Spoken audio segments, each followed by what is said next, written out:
तुझे इश्क हो खुदा करे, तुझे इश्क हो खुदा करे। अपने बेटे के बदले में हमने तुम्हारी जान बख्शी की है, और आइंदा पलट कर मेरे बेटे की जिंदगी में कभी मत आना। आपकी जान कैसे ले सकती हूँ? मैं तो आपसे कितनी मोहब्बत करती हूँ। अपना मुंह खोलो, कबूल करो अपना जुर्म। सिर्फ एक नजर देखकर तो आप कहेंगे मैं आपके पैर पड़ जाऊंगी, लेकिन फिर आ गई तुम? आपने इसे घुसने कैसे दिया अंदर? सच तो ये है दुआ, गजनवी भी तुम्हारा मकरू चेहरा पहचान गए। वही रुतबा, हैसियत और मर्तबा। अब आपके मरने का इंतजार करेंगी कि कब आपके मरने की खबर आए और वो अपनी इद्दत पूरी करके सरफराज से शादी करें। क्या हमारी दुआ लॉकअप में ही रहेगी? कहानी तो चली गई है बाबा साहब। बिल्कुल ठीक है, और इसकी एक्स्ट्रा कीमत भी मिलती रहेगी तुम्हें। क्यों किया? मेरे नौशरमा को जहर दे रही थी, मैंने अपनी आंखों से देखा। रहने दो उसे लॉकअप में।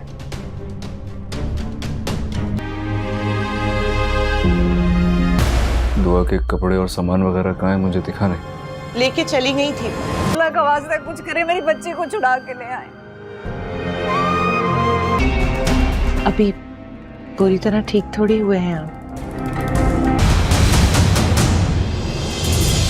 जाफर जी सही। नहीं थी कि वो इतनी घटिया हरकत करेगी।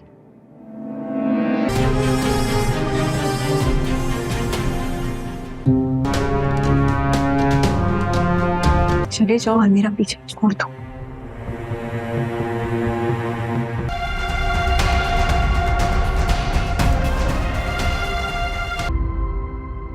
आप लोग यहाँ क्यों आए हैं? आप लोगों को तो कोर्ट जाना चाहिए था। उम्मीद सोफे से उठकर बेड पर आ गई। ईमान अब ड्रेसिंग में था। 10-15 मिनट बाद वो अंदर से निकला तो कपड़े तब्दील कर चुका था। अपना ब्रीफ केस निकाल कर वो उसके अंदर से कुछ निकालने लगा और फिर उसने ब्रीफ केस बंद कर दिया। वो बेड पर चादर लिए लेटी रही। अब ईमान दरवाज़ा खोलकर गाड़ी की चाबी निकाल रहा था। चाबी निकालने के बाद वो बेडरूम के दरवाजे की तरफ बढ़ गया। बेडरूम का दरवाज़ा खुलते ही वो किसी ख्याल के पेशे नज़र पलटा। उम्मीद ने उसे पलटते देखकर आंखें बंद कर लीं। बंद आंखों से कदमों की चाप से वो अंदाज़ा लगा सकती थी कि वो उसी की तरफ आ रहा है। फिर उसने उसे अपनी बेड साइड टेबल के करीब खड़ा महसूस किया। मैं 2 घंटे के लिए जा रहा हूँ, कुछ काम है मुझे। खानसा माँ घर पर नहीं है, रात का खाना मैं बाहर से ही लाऊंगा। तुम बता दो क्या लेकर आऊँ, और अगर किसी और चीज़ की ज़रूरत है तो वो भी बता दो। उसके करीब ईमान की आवाज़ उभरी थी। रात के खाने की नौबत नहीं आएगी, इससे पहले ही। उसने तल्खी से सोचा। वो चंद लम्हे उसके जवाब का इंतज़ार करता रहा, फिर शायद जान गया था कि वो जवाब देना नहीं चाहती। तुम्हारे लिए कुछ गिफ्ट्स लाया हूँ, ब्राउन बैग में है, तुम देख लेना। और फिर वो लाइट ऑफ करके कमरे से निकल गया था। एक गहरी सांस लेकर वो उठकर बैठ गई। चंद मिनट बाद उसने बाहर कार स्टार्ट होने की आवाज़ सुनी। चंद लम्हों के बाद कार की आवाज़ मद्धम हो चुकी थी। वो बेड से उठकर खड़ी हो गई। बर्क रफ्तारी से उठकर उसने कमरे की लाइट ऑन की और फिर दरवाज़ा खोलकर बाहर लाउंज में निकल आई। मुलाजिम टीवी ऑन किए वहाँ बैठा था। वो जानती थी ईमान उसे अपने इंतज़ार का कहकर गया है। रात को जब भी उसे देर से आना होता, मुलाजिम उसका इंतज़ार करता था और फिर उसके आने पर खाना लगाकर अपने क्वार्टर में चला जाता।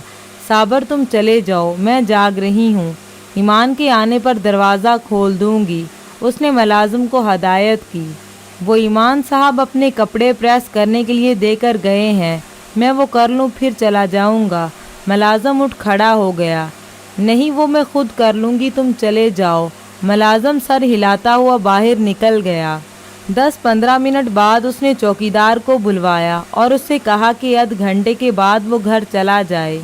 मैं इसलिए तुम्हें भिजवा रही हूँ क्योंकि कल साहब के कुछ बहुत अहम दोस्त आ रहे हैं और तुम्हें उनके लिए दिन में यहाँ रहना पड़ेगा। इसलिए मैं चाहती हूँ तुम घर जाकर अपनी नींद पूरी कर लो। कल सुबह 8 बजे वापस आ जाना। उसने चौकीदार को मुत्तमिन करते हुए कहा, मगर बेगम साहिब, अभी तो ईमान साहब नहीं आया, वो आ जाए फिर मैं चला जाऊंगा। नहीं, वो बस मार्केट तक गए हैं, अभी आ जाएंगे, तुम चले जाओ। उसने चौकीदार से झूठ बोला। चौकीदार के जाने के बाद वो बैरूनी गेट बंद करके अंदर घर में आ गई। ईमान के पास एक रिवॉल्वर था जिसे वो हमेशा लोडेड रखता था। शादी के चंद दिन बाद उसने उम्मीद को भी रिवॉल्वर दिखाया था और उसे चलाने का तरीका समझाया था। मैं चूँकि गैर मुल्की हूँ इसीलिए खासी एहतियात करनी पड़ती है। 1-2 बार रात को कुछ लोग भी घर के अंदर आ गए थे, इसीलिए रिवॉल्वर रखा हुआ है। तुम्हें इसलिए इस्तेमाल करना सिखा रहा हूँ ताकि जब तुम घर में अकेली हो तो अपनी हिफाजत कर सको। अब वो उसी रिवॉल्वर से उसे शूट कर देना चाहती थी। ईमान की बेडसाइड टेबल का दरवाज़ा खोलकर उसने रिवॉल्वर निकालकर चेक किया, फिर उसे निकालकर लाउंज में मौजूद एक बड़े डेकोरेशन पीस के अंदर रख दिया। उसे अपने निशाने की दुरुस्ती पर कोई एतमाद नहीं था। उसने रिवॉल्वर चलाना ज़रूर सीखा था मगर उसे कभी चलाया नहीं था। मुझे ऐसी कोई कोशिश नहीं करनी चाहिए कि वो बच सके क्योंकि मेरे पास दूसरा कोई मौका नहीं है। उसने सोचा, क्या मैं रात को उसके सोने का इंतज़ार करूं और फिर उस पर नींद की हालत में फ़ायर करूं? उसे ख़याल आया, मगर अगर आज रात वो ना सोया तो? वो जानती थी बाज़ दफ़ा वो सारी रात काम में मसरूफ़ रहता और सोता नहीं था, ख़ास तौर पर वीकेंड पर। आज भी वीकेंड था, कल एतवार था और वो ऐन मुमकिन था वो आज रात भी ना सोता। वो कुछ परेशान हो गई और कल का इंतज़ार नहीं कर सकती थी। उसे जो भी करना था आज ही करना था, मगर कब और कैसे? फिर अचानक एक झमाके के साथ उसे याद आया कि वो हर रात सोने से पहले स्टडी में जाकर कुछ देर अपना काम करता था और जिस रात वो सोने के लिए बेडरूम में नहीं आता तो वो सारी रात स्टडी में काम करते ही गुजारता था। अगर आज वो सोने के लिए बेडरूम में आया तो मैं उसे नींद में शूट कर दूंगी और अगर वो सोता नहीं तो फिर मैं स्टडी में काम करते हुए उसे शूट कर दूंगी। उसने तय कर लिया। फिर अचानक उसके जहन में एक ख़याल आया, मुझे रिवॉल्वर स्टडी रूम में छुपा देना चाहिए। अगर वो यहाँ काम करने के लिए आएगा तो कुछ देर बाद मैं उसके पीछे आऊँगी। दरवाज़ा खुलने की आवाज़ पर वो पलट कर देखेगा तो मैं बहाना कर दूँगी कि मैं कोई किताब लेने के लिए आई हूँ। वो एक बार फिर अपने काम में मसरूफ़ हो जाएगा और तब मैं किताबों की शेल्फ के पास आकर वहाँ से रिवॉल्वर निकालूंगी और उसे शूट कर दूंगी। उसने रिवॉल्वर छुपाने के लिए जगह का इंतखाब कर लिया और अगर वो काम करने स्टडी में नहीं आता तो वो भी रात को यहाँ आकर रिवॉल्वर निकालूंगी और बेडरूम में जाकर उसे शूट कर दूंगी। वो यकदम जैसे किसी नतीजे पर पहुँच गई। लाउंज में से रिवॉल्वर निकालकर वो वापस स्टडी में आई।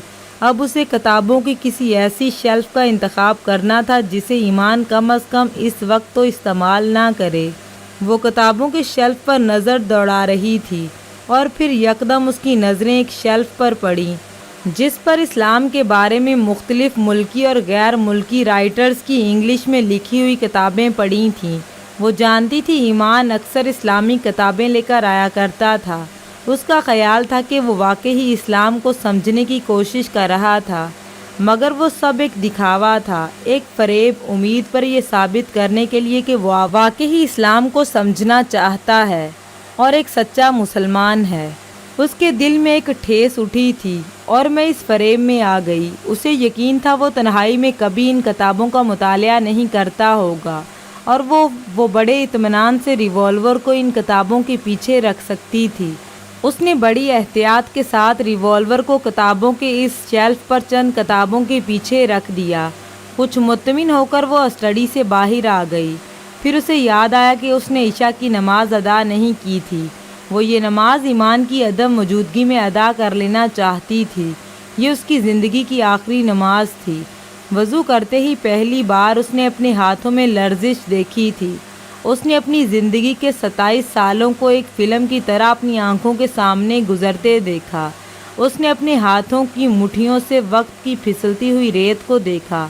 क्या कोई भी ये कह सकता है कि वो अपनी ज़िंदगी के इख्तिताम पर कहाँ खड़ा होगा? उसकी आंखों में कोई चीज़ चुभने लगी थी। 27 साल पहले मेरे बाप ने मेरे कानों में जब आज़ान दी होगी तो क्या उन्होंने ये सोचा होगा कि उनकी बेटी मरते हुए क्या कुछ गंवा चुकी होगी?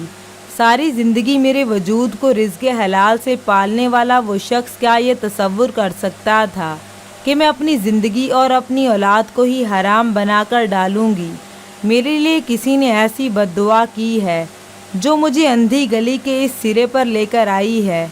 क्या जहां ज़ेब ने? उसने सोच के लहराते हुए सांपों को हाथ से पकड़ने की कोशिश की, और 4 साल पहले अगर उस रात में जहां ज़ेब के कहने पर उसके साथ चली जाती तो शायद आज मैं यहाँ इस तरह खड़ी न होती। मैं इस गुनाह के लिए खुदा से माफ़ी मांग सकती थी और खुदा माफ़ कर देता, लेकिन जो कुछ अब कर चुकी हूँ उसके लिए, हालांकि ये सब कुछ करने में मेरी कोई गलती नहीं थी। वो वॉशरूम से बाहर निकल आई। एक गुनाह से बचना मेरे इख्तियार में था। मैंने वो गुनाह नहीं किया। एक गुनाह का हिस्सा बनना मेरे मुकद्दर में लिख दिया गया। मुझे उसके बारे में कोई इख्तियार नहीं दिया गया। मैं उससे पहले बच नहीं सकी। 5 साल पहले मैंने ईमान और मोहब्बत में से ईमान का इंतखाब किया था। 1 साल पहले एक बार फिर मैंने ईमान अली और जहां ज़ेब की मोहब्बत में से ईमान अली का इंतखाब किया था। दोनों बार मेरे फ़ैसले ने मेरे हाथों में कुछ भी रहने नहीं दिया, ना ईमान ना मोहब्बत। मैंने सिर्फ़ ईमान की ख्वाहिश की थी। इस ख्वाहिश ने पहले मुझे मोहब्बत से महरूम किया, फिर ईमान से। क्या ख्वाहिश गलत थी या मेरा इंतखाब? इसका जहन पूरी तरह इंतशार का शिकार हो चुका था। पूरी नमाज के दौरान वो अपनी तवज्जो मरकूज़ करने में नाकाम रही थी। दुआ करते हुए वो सोच रही थी, क्या ये मुमकिन है जिस शख्स का अमल मेरे जैसा हो, सिर्फ़ इबादत उसे ईमान दिला दे, सिर्फ़ हाथ उठाने से उसका मुकद्दर बदल जाए, और वो भी मेरे जैसे इंसान का। 5 साल पहले अपने वजूद से नफ़रत के जिस अमल में वो मुब्तला थी, आज उसकी इंतहा पर पहुंच चुकी थी। नमाज पढ़ने के बाद वो जाए नमाज उठा रही थी जब उसकी नज़र इस ब्राउन बैग पर पड़ी जिसके बारे में वो जाते जाते कह कर गया था। पता नहीं क्यों वो इस बैग के पास आ गई। बैग की जिप खोलकर उसने अंदर मौजूद चीज़ें बाहर निकालना शुरू कर दी। चॉकलेट्स, घड़ी, कार्डिगनल, ज्वेलरी, उसने हर चीज़ उठाकर फेंकनी शुरू कर दी। उनमें से किसी चीज़ की उसके नज़दीक अहमियत नहीं थी। गिफ्ट से एक तल्ख मुस्कुराहट उसके चेहरे पर उभरी थी। बैग तकरीबन खाली हो चुका था। बैग की तह में उसका हाथ एक बड़े पैकेट से टकराया। उसने पैकेट बाहर निकाल लिया। पैकेट का मुंह खोलने के बाद उसने उसे उल्टा दिया। कारपेट पर कुछ छोटे छोटे खिलौने बिखर गए थे। वो चंद लम्हों के लिए साख्त हो गई। उसके दिल को कुछ होने लगा था। एक बार फिर उसने अपने हाथ में लर्जिश देखी। खिलौने उठाकर वो देखने लगी थी। अब वो खिलौनों की किसी को ज़रूरत नहीं है। उसके साथ साथ उसके बच्चे को भी मर जाना था। हाथों में लिए इन खिलौनों का लम्स उसे किसी अजीब एहसास से दोचार कर रहा था। ईमान घर में आने वाला इस नए फ़र्द के बारे में बहुत पुरजोश था। वो अक्सर अपने बच्चे के बारे में उससे बातें किया करता था। मुझे अपने काम के औकात में कुछ तब्दीली करनी पड़ेगी, घर को कुछ ज़्यादा वक्त देना पड़ेगा। वो उससे बातें करते करते अचानक कहता। वो फ़ोन पर अपनी मम्मी से भी अपने बच्चे के बारे में बातें करता और फिर उसे अपनी मम्मी की हदायत पहुंचाता रहता। बहुत सालों से एक जैसी ज़िंदगी गुजार रहा था। चंद साल से मज़हब की तब्दीली, तुमसे शादी और अब इस बच्चे की आमद जैसी तब्दीलियां मुझे एक नई ज़िंदगी से रोशनास करवा रही हैं। मेरी ज़िंदगी यकदम बदल गई है। फैमिली के बगैर रहने और फिर अपनी फैमिली के साथ रहने में बहुत फ़र्क होता है। माँ बाप के बाद अब बीवी और बच्चा। रिश्तों की तादाद में जितना ज़्यादा इजाफा, ज़िंदगी उतनी पुरसुकून और महफूज होती जाती है। मेरा बाप बहुत अच्छा आदमी था और मैं भी उतना ही अच्छा साबित होना चाहता हूँ अपनी औलाद के लिए। खिलौने हाथ में लिए उससे उसकी बातें याद आ रही थीं, और अगर ये शख्स मेरे साथ अपनी ज़िंदगी की बुनियाद इतने बड़े झूठ और फरेब पर न रखता तो आज ये खिलौने मुझे किसी दूसरी कैफियत और एहसास से दोचार करते। इस बच्चे के हवाले से ख्वाब देखने में वो अकेला नहीं था, मैंने उससे ज़्यादा ख्वाबों का हाल बना था। उसने अपने गालों पर आंसुओं को बहते महसूस किया।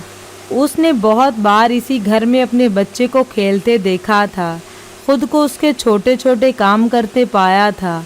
उसकी हंसी, उसकी मुस्कुराहटों और उसकी खिलखिलाहटों को तसव्वुर में देखा था, और अब वो उसकी मौत का तसव्वुर कर रही थी। क्या औलाद माँ बाप के पैरों की इसी तरह जंजीर बन जाती हैं, जिस तरह ये बच्चा मेरे पैरों की जंजीर बन रहा है, जो अभी इस दुनिया में आया तक नहीं। उसे अपने पूरे वजूद में ठसें उठती महसूस हो रही थीं। काश मैं तुम्हें ज़िंदगी दे पाती, ज़िंदगी पाने से पहले ही मौत को तुम्हारा मुकद्दर बना रही हूँ। उसकी नज़रों के सामने एक बार वो खिलखिलाने लगा था। वो खिलौनों को दोनों हाथों में लिए बिलकने लगी। मेरे हाथों में कुछ भी नहीं है, कुछ भी नहीं।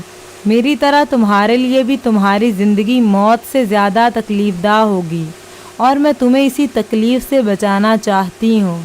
रोते हुए उसने गाड़ी का हॉर्न सुना। वो यकदम जैसे अपने हवास में आ गई थी। ईमान वापस आ चुका था, और अब उसे वो सब कुछ फेंक कर भागती हुई वॉशरूम में गई। दोनों हाथों में पानी लेकर उसने छपाके मारे और फिर डूबते से चेहरे और आंखें रगड़ती हुई बाहर आ गई। कार का हॉर्न एक बार फिर सुनाई दिया। इस बार 2-3 दफ़ा हॉर्न दिया गया। उसने तेज़ी से लाउंज का दरवाज़ा खोला और तेज़ कदमों के साथ गेट की तरफ बढ़ गई। ईमान ने हैरत और उलझन के साथ उसे गेट खोलते देखा। गाड़ी सीधा यॉर्श में ले जाने की बजाय वो गेट के अंदर कुछ फासले पर रुक गया। चौकीदार कहाँ है? वो कार का दरवाज़ा खोलकर बाहर निकल आया। उसके घर में कोई इमरजेंसी थी, वो वहाँ चला गया। उसने गेट को दोबारा बंद करना चाहा।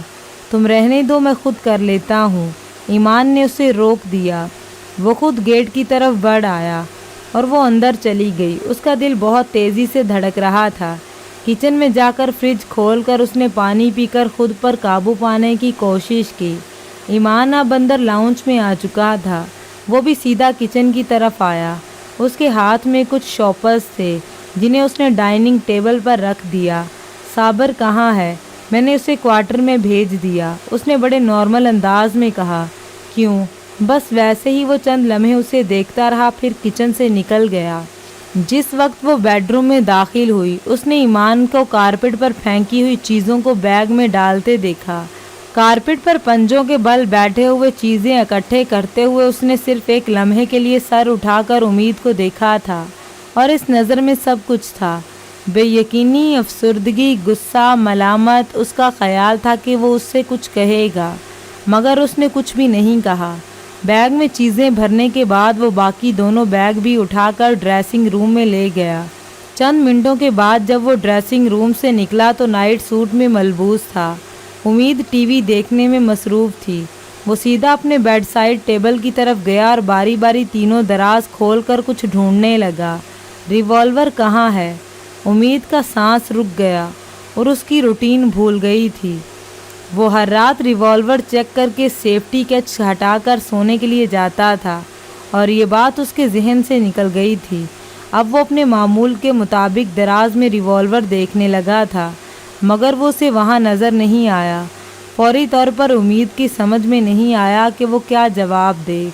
वो अब दोनों हाथ कमर पर रखे सीधा खड़ा उलझन भरी नज़रों से उसे देख रहा था। मैंने पूछा है रिवॉल्वर कहाँ है? उसने एक बार फिर अपनी बात दोहराई। मुझे नहीं पता। धड़कते दिल के साथ उसने बाज़ाहिर लापरवाही जताते हुए कहा। क्या मतलब? तुम्हें नहीं पता कि रिवॉल्वर कहाँ है? वो उसके जवाब पर शिस्तर रह गया। इस घर की हर चीज़ का पता रखना मेरी जिम्मेदारी नहीं है। हो सकता है तुमने कहीं और रख दिया हो। इस बार उसने जानबूझकर तल्ख अंदाज में कहा। तुम जानती हो मैं हमेशा उसे इसी दराज में रखता हूँ, मगर अब वो यहाँ नहीं है। वो परेशान नज़र आने लगा। तुमने उसे उठाकर कहीं और तो नहीं रखा? मुझे क्या ज़रूरत थी ऐसा करने की? मगर मुझे ठीक से याद नहीं। शायद मैंने ही कहीं और रख दिया हो। उसने साफ इनकार करते बात बदल दी।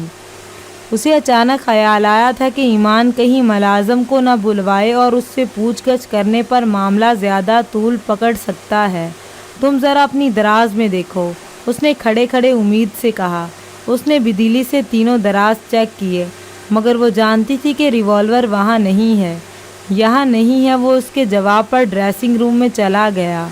उम्मीद को अंदर से वार्डरूम खोलने की आवाज़ आई। फिर उसने अलमारी के दराज खोलने शुरू कर दिए। वो होंठ भींचते बैठी रही। उसकी एक छोटी सी भूल ने सारा काम बिगाड़ दिया था। आखिर क्या ज़रूरत थी मुझे रिवॉल्वर यहाँ से हटाने की? मैं यहीं से रिवॉल्वर लेकर स्टडी में जा सकती थी, और अगर वो सो जाता तो भी दराज खोलकर रिवॉल्वर निकाल सकती थी।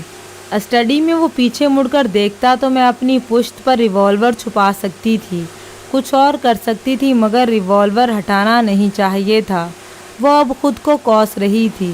वो नहीं जानती थी कि रिवॉल्वर ना मिलने पर ईमान का रद्द-ए-अमल क्या होगा। वो बहुत मोहतात तबीयत का इंसान है। उसने अपनी ज़्यादातर ज़िंदगी गैर मुल्कों में गुजारी थी, और गैर मुल्की की हैसियत से किसी दूसरे मुल्क में रहना, ख़ास तौर पर तीसरी दुनिया के मुल्क में, एक खासा मुश्किल काम था। उम्मीद को याद था कि किसी भी लंबे सफ़र पर निकलने से पहले वो रिवॉल्वर साथ रखा करता था। ये जैसे उसकी ज़िंदगी का हिस्सा बन गया था। अपने ही कमरे के बेडरूम के अंदर से रिवॉल्वर का गायब हो जाना बहुत परेशानी की बात थी। वो ड्रेसिंग टेबल के दराज चेक करने के बाद जैसे कुछ थक कर स्टॉल पर बैठ गया। उम्मीद बाज़ाहिर टीवी की तरफ मतवज्जा थी, मगर उसका सारा ध्यान उसी की तरफ था। चंद मिनट वो जैसे किसी सोच में गुम रहा। फिर एक गहरी सांस लेकर उसने उम्मीद को मुखातिब किया। तुम्हारा क्या ख्याल है, अगर तुमने रिवॉल्वर उठाया तो तुम कहाँ रख सकती हो? मैंने कहा ना, मुझे याद नहीं। वैसे भी मेरी तबीयत पिछले चंद हफ्तों में ठीक नहीं थी। बार बार मुझे भूल जाता है कि मैंने किसी चीज़ को कहाँ रखा। उसने होंठों पर ज़ुबान फेरते हुए बाज़ाहिर पुरसुकून अंदाज में कहा, मेरी अदम मौजूदगी में तुम हर रात रिवॉल्वर चेक करती थी। अब वो उससे पूछ रहा था, नहीं, तुम्हें मैं ताकीद करके गया था कि ऐसा करना, फिर भी तुमने। अगर कुछ हो जाता तो रिवॉल्वर के बगैर तुम क्या करती? तुम जानती हो तुम अकेली थी। तुम इतनी लापरवाह क्यों हो? मेरी बात तुम्हारी समझ में क्यों नहीं आती? उसकी आवाज़ में परेशानी थी या गुस्सा, उसे अंदाज़ा नहीं हुआ। उम्मीद ने सर उठाकर उसे देखा, मगर कुछ हुआ तो नहीं। उसने बड़ी बेखौफी से कहा। वो उसके जवाब पर कंग रह गया। वो एक बार फिर टीवी की जानिब मतवज्जा थी। कुछ हो जाता तो उसने तंदी से कहा, तो हो जाता। उम्मीद की आवाज़ में तल्खी थी। वो बहुत देर तक उसका चेहरा देखता रहा। रावलपिंडी जाने से पहले तुमने रिवॉल्वर देखा था क्या? तब वो यहीं था। इस बार उम्मीद को उसकी आवाज़ बहुत सर्द महसूस हुई थी। मुझे याद नहीं तो याद करो, उसने अपने अल्फाज पर जोर देते हुए कहा। तुम क्या सोच रहे हो कि वो रिवॉल्वर मैंने छुपाया है? वो एकदम भड़क उठी। मैंने ऐसा कुछ नहीं किया। जो कुछ तुम कह रहे हो उससे यही मतलब निकलता है। तुम इतनी बारीक बयान नहीं हो कि मेरे लफ्ज़ों के मतलब जान सको। मैं जान सकती हूँ और जान चुकी हूँ, और क्या क्या जानती हूँ ये तुम्हारे इल्म में नहीं है। इसके जुमले पर मुश्तिल होकर उसने कहा था। वो बेहिस्सो हरकत उसे देखता रहा, और फिर इतनी ही सर्द आवाज़ में उसने उम्मीद से कहा, मसलन क्या जान चुकी हो तुम, और क्या क्या जानती हो तुम जो मेरे इल्म में नहीं है? उसने अपने एक एक लफ्ज़ पर जोर दिया था। वो यकदम संभल गई। वक्त आने पर बता दूंगी। मेरा ख्याल है वो वक्त आ चुका है। उसका लबो लहजा यकसर बदल चुका था। तुम क्या चाहते हो? एक छोटी सी बात का बहाना बनाकर मुझसे लड़ना चाहते हो? वो उसे एक टक देखता रहा। मैं लड़ना चाहता हूँ, हाँ, इसीलिए तो तुम बात को बढ़ा रहे हो। मुझसे जान छुड़ाना चाहते हो। तुम चाहते हो मैं इस घर से चली जाऊँ। वो खुद पर काबू नहीं रख पा रही थी। मैं क्यों जान छुड़ाना चाहूँगा तुमसे? उसे जैसी उम्मीद की बात पर करंट लगा, ताकि मैं तुम्हारे झूठ से बेखबर रहूं, तुम्हारे फ्रॉड और तुम्हारे गुनाह को जान न सकूं। उसका गुस्सा बढ़ता जा रहा था। वो जो बात राज में रखना चाह रही थी, वो बात खुद ब खुद उसकी ज़ुबान पर आ रही थी। उसने ईमान के चेहरे का रंग उड़ते हुए देखा। पलकें झिपकाए बगैर वो बेहिस्सो हरकत उसे देखता रहा। वो बहुत देर इसी खामोशी के साथ उसे देखता रहा। फिर उसकी आवाज़ सुनाई दी थी, मैं जानना चाहता हूँ कि तुम मेरे किस झूठ और किस फ्रॉड और किस गुनाह को जान गई हो। वो खुद पर काबू नहीं पा रही थी और वो उसे कुछ बताना भी नहीं चाहती थी।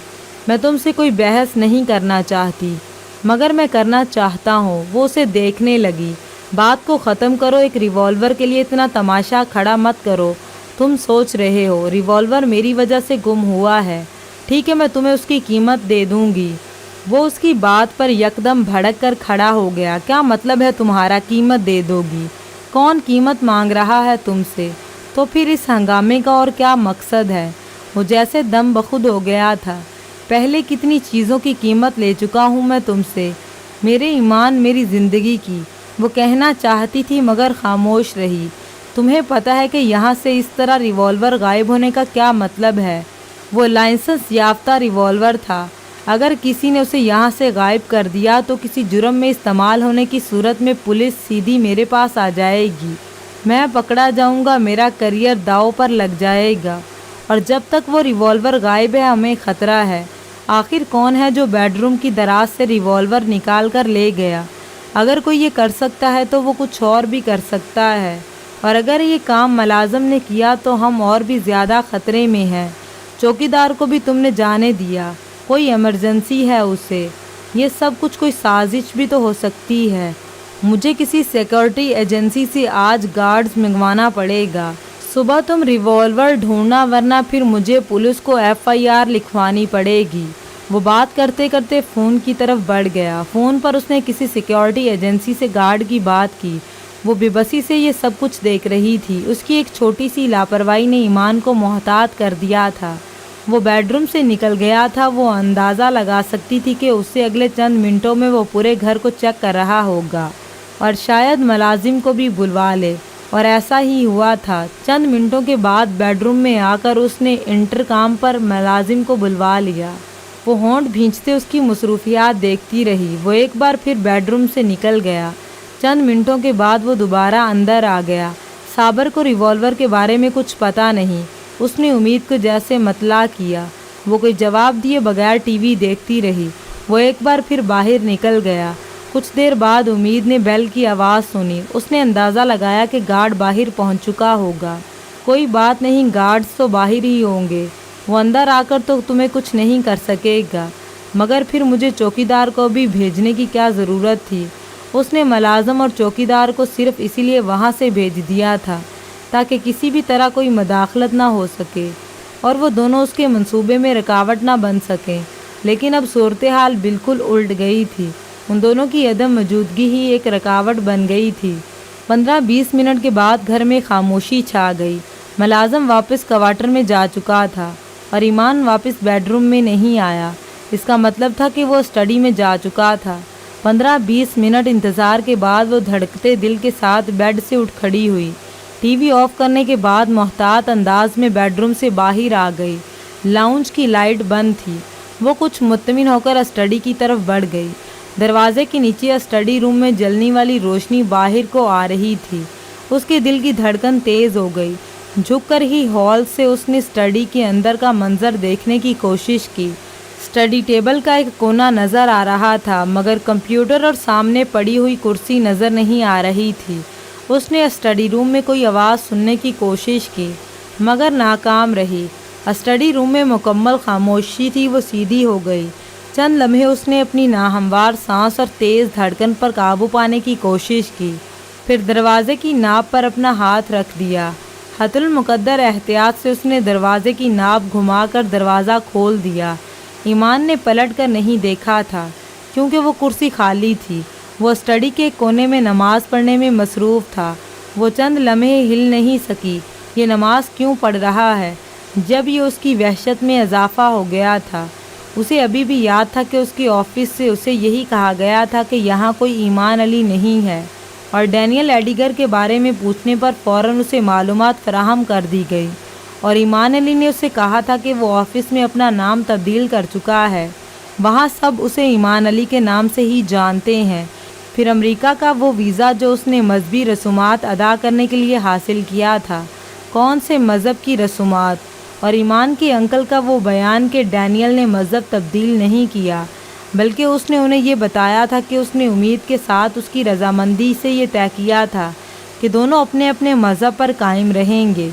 उसका रिज़ाइन करना तब जब वो उसके बच्चे की मां बनने वाली थी। बैंक का खाली अकाउंट, रकम का ट्रांसफ़र, उसके डॉक्यूमेंट्स की अदम मौजूदगी, उसके पेरेंट्स का जर्मनी से यकदम गायब हो जाना, वो किस किस सबूत को झुटला सकती थी। एक माँ से उसका राब्ता ना करना, हर चीज़ ने उसे मजबूर किया था कि वो यकीन कर ले कि ईमान उसे छोड़कर चला गया था। वाहद चीज़ जो उसकी समझ में नहीं आई थी वो उसकी वापसी थी। जब वो अपने काम निपटा कर चला गया तो वापस क्यों आया था? उसे कौन सी चीज़ पीछे खींच लाई थी? और वो इतना इंतज़ार नहीं कर सकती थी कि इस चीज़ का खोज लगाती। वो जल्द अज जल्द उससे छुटकारा हासिल कर लेना चाहती थी, उससे पहले कि वो फिर गायब हो जाता। और अब वो स्टडी रूम में नमाज़ पढ़ रहा था और तभी एक ख़याल ने उसके वजूद में बर्क दौड़ा दी थी। क्या वो जानता था कि मैं यहाँ आने वाली हूँ और सिर्फ मुझ पर जाहिर करने के लिए उसने ढोंग रचाया हो? वो साख्त हो गई। मगर ये कैसे हो सकता है? आखिर उसे कैसे पता चल सकता है कि मैं यहाँ आने वाली थी? क्या उसने मेरी आहट सुन ली थी? मगर उसे आखिर नमाज़ पढ़ने की क्या ज़रूरत थी? कहीं वो ये तो नहीं जान गया कि मैं उसके बारे में सब कुछ जान चुकी हूँ। जब कुछ देर पहले उसने उसके फरेब, झूठ और गुनाह का ताना दिया तो क्या ये सब कुछ समझ गया? और क्या इसीलिए रिवॉल्वर गायब होने पर इतना मोहतात हो गया था? क्या उसे खदशा था कि मैं इस रिवॉल्वर से उस पर हमला कर सकती हूँ? और फिर उसने सोचा कि अगर ये सोएगा तो फिर उसने स्टडी में रहने का फ़ैसला किया और सोचा कि मैं स्टडी में आ सकती हूँ। और फिर उसने एक बार फिर मुझे फ़रेब देने की कोशिश की। वो साख्त खड़ी उसे नमाज़ पढ़ते देखकर कड़ियों से कड़ियाँ मिला रही थी। वो सब कुछ जैसे साफ होता जा रहा। दोस्तों, अगर आप अभी किसी भी तकलीफ में है ना, तो तब ये वीडियो देखिएगा। तकलीफ कोई भी हो सकती है। इंसान इस दुनिया में आया है तो उससे खुशियों का भी सामना होता है और गमों का भी। एक बात मैं आपको बता दूं कि ये वीडियो कोई एडिटेड, ये वीडियो कोई स्क्रिप्टेड ऐसा कुछ नहीं है। ये वीडियो सिर्फ रॉ वीडियो है, सीधी सीधी बातें होंगी। आपसे मैं एक दर्द दुख की कहानी समझ लें या दुख की फ़िलॉसफी समझ लें, वो बयान करने वाला। मुझे नहीं पता कि अल्फाज कैसे निकलेंगे या मैं क्या एक्सप्लेन करने चाह रहा हूँ। दर्द को मैं कैसे एक्सप्लेन करूँगा, क्योंकि दर्द एब्स्ट्रैक्ट एक ऐसी चीज़ है जिसको अल्फाज देना, आई थिंक, ना तो उसके लिए कोई बहुत बड़ा नॉलेज चाहिए या उसके लिए कोई बहुत बड़ी जो साइंस है वो रिक्वायर्ड नहीं है।